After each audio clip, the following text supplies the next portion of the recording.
Hi and welcome back. For this session we're going to be discussing the functionality of the Tables and Charts option located in the toolbar. So when you go ahead and scroll over the Tables and Charts option and then you select it, you will see that you have two options to choose from. First is Data Table and the second is Chart. What these options allow you to do, it allows you to visualize the data behind the indicator that you've selected in either table or chart form. However, this option will only work with those indicators located within the heat map section of the indicators window. It will not work for those indicators located in the shapes section of the window. So to show you what I mean and to get you some experience on how to use these options, I'm going to go ahead and open the Add and Remove Indicators window. So as you can see, we have heat maps and shapes. From my previous tutorial, we came to find out that shapes is a vector map, or those maps with lines and polygons and points, whereas heat maps are raster, which are more pixelated maps. However, the Tables and Charts option will only work with the maps that you select from these categories. So let's go ahead and select a couple of maps from the heat map section. So I'm going to go ahead and select renters, and that's a density per acre. And then we'll also select proximity to publicly accessible parks, and we'll also select proximity to publicly accessible natural areas. So and these are just random selections. You can select how many or which ones that you would like. So I'm going to go ahead and close this window. And now let's go ahead and open the data table. And as you will see, what we'll pull up is data that is placed in county boundaries here. And the reason why it's in county analysis units is because we currently have counties as our identified analysis unit. So let's go ahead and turn on our analysis units to have a better understanding of this table. So what we can do is when we select, say, Multnomah, you can see that Multnomah turns blue here within the data table, meaning that that's the one we've selected. Or go ahead and select Clark, and you can see that our selection has just changed to Clark. And what this allows you to do, it allows you to visualize the data for within the table to see how they compare against each other. So for example, we can now see that density per acre in Clark is a bit lower than Multnomah, or we can also say that the proximity to publicly accessible parks in Clark County is a bit lower than Multnomah as well. So what these do is that together, combined, the tool creates a composite score, which I can then, if I double click the composite or any of these topic areas here, it will then put it in order from highest to lowest, or if I double click again, or if I single click again, it will put it from lowest to highest. So as you can tell by the indicators that we've selected, it looks like Multnomah has the highest composite score, meaning that it has combined, when you combine these three indicators, it has the highest overall score compared to Clark, which has the lowest overall score compared to the other counties in our region. And so let's go ahead and change our unit analysis to show how by selecting our county or our area of analysis, it can be a little bit more useful by using this table here. So I'm going to go ahead and open my Add Remove Indicators and go to Analysis Units, and let's look at neighborhoods. So as I click that, I'm going to go ahead and close it, and as the computer is now reloading everything, so as it did there, we can see that the data table has changed to now the ID is being the actual neighborhoods. And right now, everything is going from the composite. It has everything listed from lowest to highest. I'm going to switch that so we have highest to lowest. And it looks like for the selected indicators that we have, I'm going to make this a bit bigger. It looks like Goose Hollow has the highest rating for the three indicators that we have selected.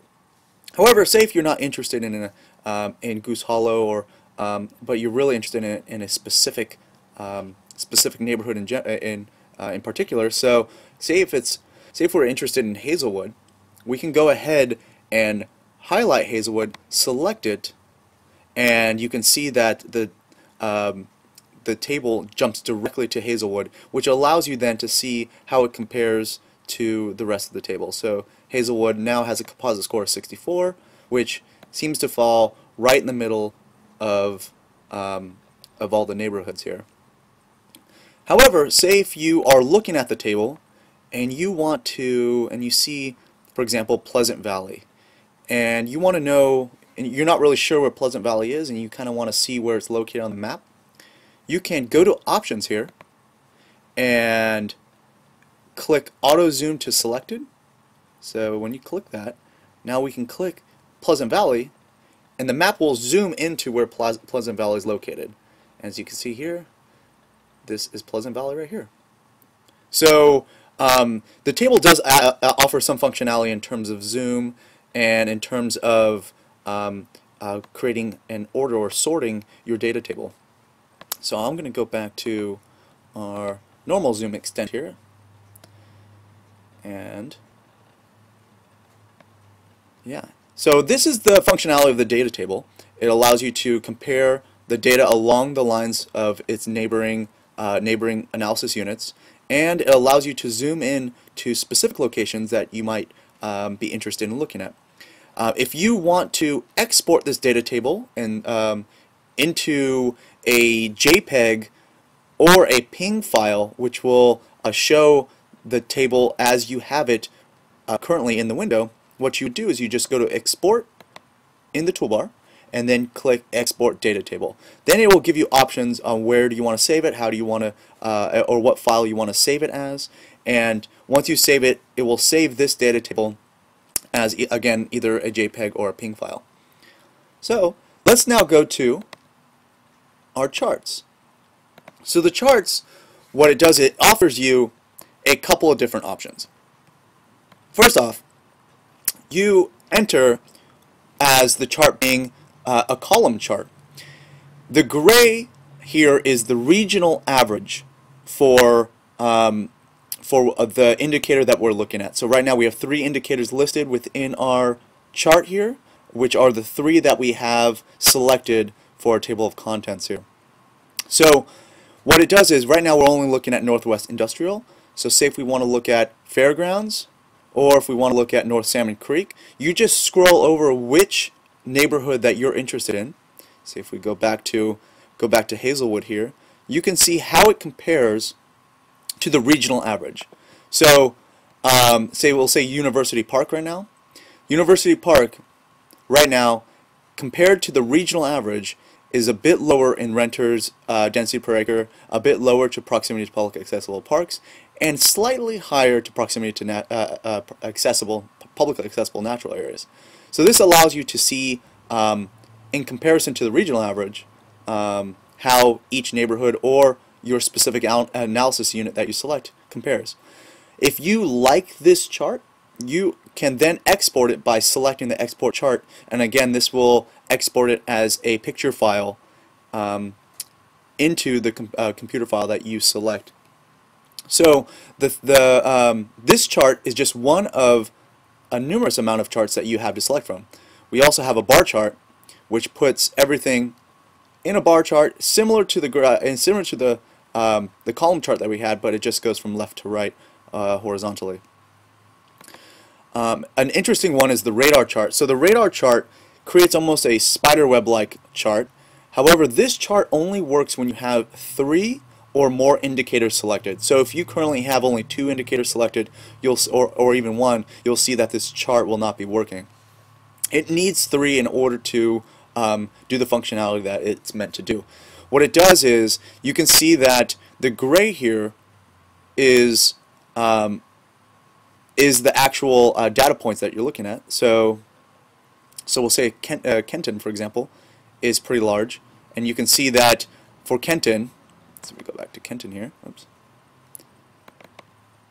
So if we go to Kenton here, you can see that for proximity to public accessible parks, it's a 3.93, and you can see it's listed on this scale of 1 to 5 here.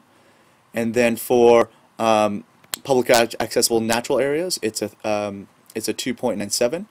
And then if we scroll up here to renters, it's a 1.2 for renters.